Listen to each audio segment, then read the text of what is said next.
Good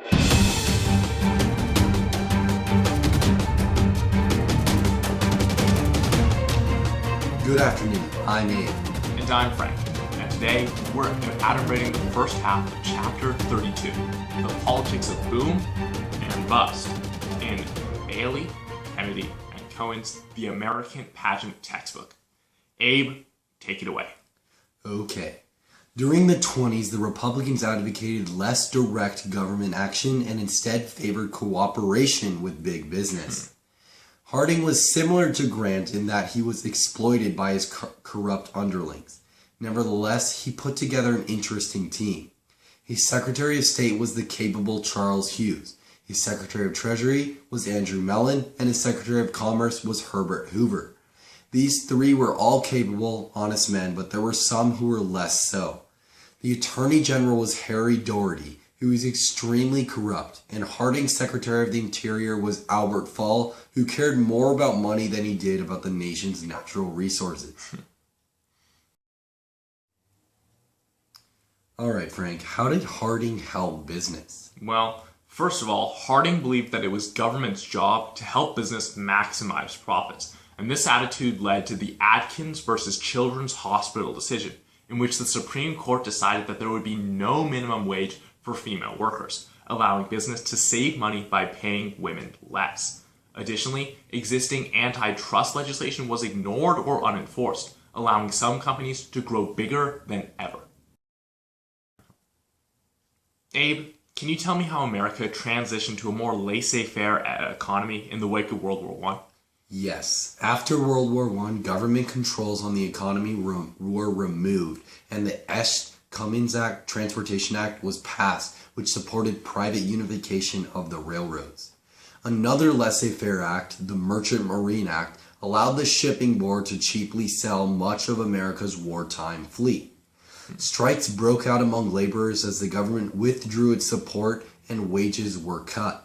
Similarly, union membership began to diminish.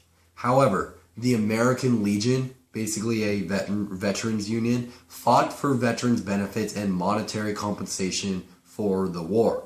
Eventually, the Adjusted Compensation Act was passed, giving every former soldier an insurance policy.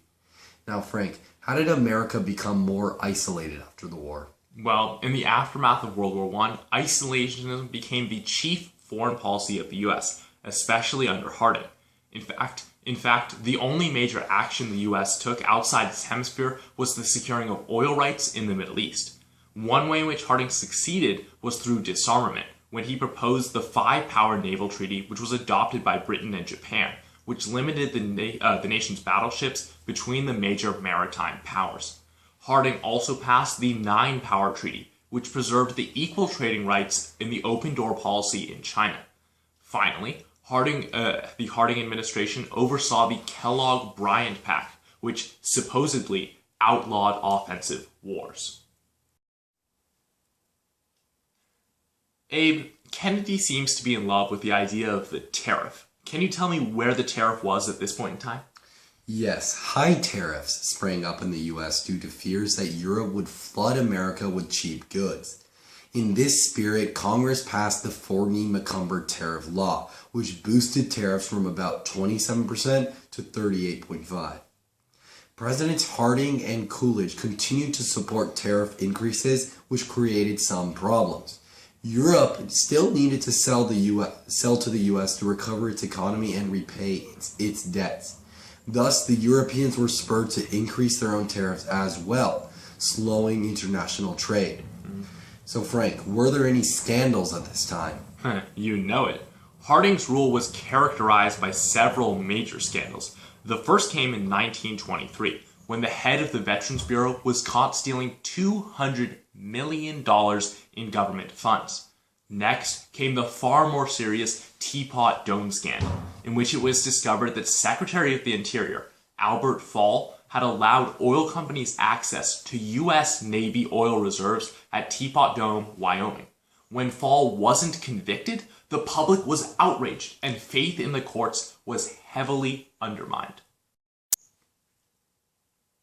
As a young boy, I loved reading about Calvin and Hobbes, but can you tell me about Calvin and Coolidge? Well, Calvin and Coolidge were the same person.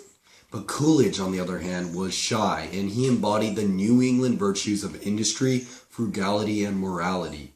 He continued the Republican trend and supported big business with a hands-off policy.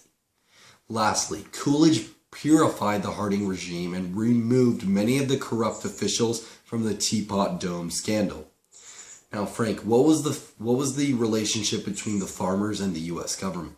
Well, during the World War, the government had assured prices of certain crops, since so much food was needed to feed the troops. Now, however, there appeared to be too much food, a result of the gasoline tractor increasing supply and near stagnant demand.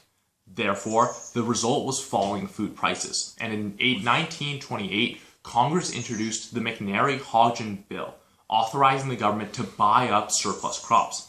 Unfortunately for the farmers, penny-pinching Calvin Coolidge vetoed the bill twice, assuring that it did not pass through Congress and didn't become real legislation. Abe, to what extent was the election of 1924 an enumeration of an about-face in American political policy? All right, Frank, save that garbage for your AP essay. Let's just keep this simple. For the election of 1924, the Republicans renominated Coolidge. The Democratic Party was very divided, but eventually nominated John W. Davis, and the hopeless Progressive Party nominated Robert Lafayette. In the end, Coolidge swept the election of 1924 with 72% of the electoral vote. Now, Frank, what was the relation between America and Europe at this time? Well, in response to Europe, America was very isolationist at this time, as isolationism continued to be enshrined throughout Washington. Throughout the 20s, however, U.S. troops were withdrawn from the Dominican Republic, Haiti, and Nicaragua. The issue of debt also kept America tied to international problems, seeing as other countries owed the U.S. a combined $16 billion by 1922.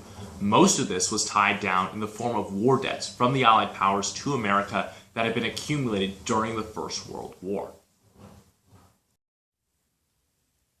Thank you for watching. Please make sure to like and subscribe. And comment down below if you have any questions. We'll make sure to catch you guys next time.